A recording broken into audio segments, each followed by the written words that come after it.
পুলিশের প্রতি দীর্ঘদিনের একটা ক্ষোভ ছিল মানুষের, আর এই ক্ষোভের বহিঃপ্রকাশ হয়েছিল।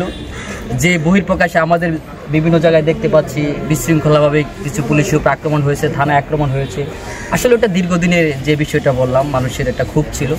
আশা করি দীর্ঘদিনের ক্ষোভটায় পুলিশের এই একটা সুযোগ রয়েছে, মানুষকে সেবা দিয়ে দলের দাবিদারিত্ব না করে মানুষের সেবা করা, মানুষের সেবার মধ্য দিয়ে যে পুলিশের হারিয়ে যাওয়া যে একটা ভালোবাসা, মানুষের সিম্পিতি ছিল, সেটা আবার ফিরে আসবে, এটাই প্রত্যাশা করছি। আপনারা জানেন মিডিয়াতে প্রচার হচ্ছে বিভিন্ন মন্দির, সংখ্যালঘুদের বাসায় আক্রমণ হচ্ছে। এটা মোটেও সত্য নয়, এটা একটা গুজব। এটা আওয়ামী লীগেরই একটা বি প্ল্যান। বর্তমান ফ্যাসিস্ট আওয়ামী লীগ সরকার ভারত থেকে বাংলাদেশে আবার একটা উস্কানি হাঙ্গামা তৈরি করতে চাচ্ছে। মুসলিম হিন্দুদের ভিতরে একটা দাঙ্গা তৈরি করার চেষ্টা চলছে। আমরা জনসাধারণ, বাংলাদেশের নাগরিক অত্যন্ত সচেতন।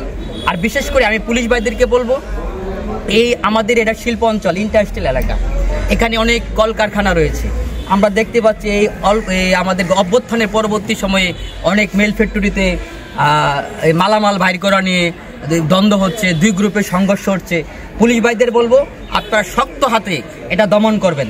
আমরা আওয়ামী লীগকে বিতাড়িত করে দেশে আরেকটা স্বৈরাচার প্রতিষ্ঠিত হতে দেব না। গণ অধিকার পরিষদ সবসময় সচল ছিল, মানুষের সাথে ছিল। আমি আজকে ওসি মহোদয়ের সাথে এই কথাটাই বলেছি যে একটা ফ্যাক্টরির মালিক সে অবাধে গার্মেন্টসের মালামাল বিক্রি করবে, সে বিক্রি করবে, কার কাছে বিক্রি করবে এটা হলো তার ব্যক্তিগত, ফ্যাক্টরির মালিকের ব্যক্তিগত বিষয়।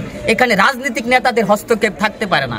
আজকে এই গত ৩-৪ দিনে বিভিন্ন জায়গা দখল হচ্ছে, এটা অত্যন্ত আমাদের জন্য খুবই দুঃখজনক বিষয়। বিভিন্ন মানুষের বাড়িতে হামলা হচ্ছে, এরা কারা করছে?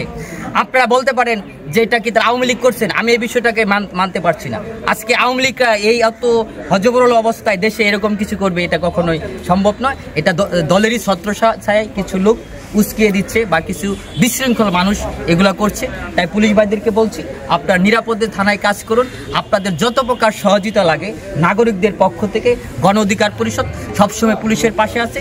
পুলিশও যেন সবসময় মানুষের সাথে, আগে যে দলীয়ভাবে দলীয় নেতা নেত্রীদের কথা শুনতেন, পুলিশ যেন সেই কাজটি এখন কোনো দলীয় নেতা নেত্রীর কথা যেন না শুনেন, সেটাই আমরা কালিয়াকৈর থানায় পুলিশকে আমরা এই বার্তাটাই দিয়েছি। সর্বশেষ আমরা গণ অধিকার পরিষদের পক্ষ থেকে আপনারা যত সাংবাদিক এবং পুলিশ ভাইয়েরা রয়েছেন সকলকে ধন্যবাদ জানাচ্ছি। বিপি নুরুল হক নূরের পক্ষ থেকেও আপনাদেরকে ধন্যবাদ জানাচ্ছি। আর সাংবাদিক ভাইদের প্রতি আমাদের যে অনুরোধ তারা থাকবে, সেটা হচ্ছে সমাজের সত্য সুন্দর এটা সবসময় আপনারা প্রকাশ করবেন। এখন আর শেখ হাসিনার বাংলাদেশ নাই, এখন জনগণের বাংলাদেশ। সমাজে যেটা সত্য সুন্দর সঠিকটা সেটা আপনারা প্রচার করবেন। আপনাদের এই প্রচারের ক্ষেত্রে যদি কেউ বাধা দেয়, আমরা যারা সাধারণ জনগণ আছি সবসময়, আপনারা যারা সুন্দর সত্য স্বচ্ছের পক্ষে রয়েছেন, আমরা সবসময় আপনাদের সাংবাদিক ভাইদের পিছনে আছি, পাশে থাকবো। আপনারা কোনো দলের তাবেদারি করবেন না, আপনারা কোনো ব্যক্তির তাবেদারি করবেন না, আপনারা জনগণের কাজ করবেন। আপনারা দেশের সম্পদ, আপনারা জাতির বিবেক, জাতির বিবেককে সবসময় কিভাবে সুন্দর স্বচ্ছ রাখা যায় এই প্রত্যাশা রেখে আমি শেষ করছি। আল্লাহ হাফেজ, আসসালামু আলাইকুম।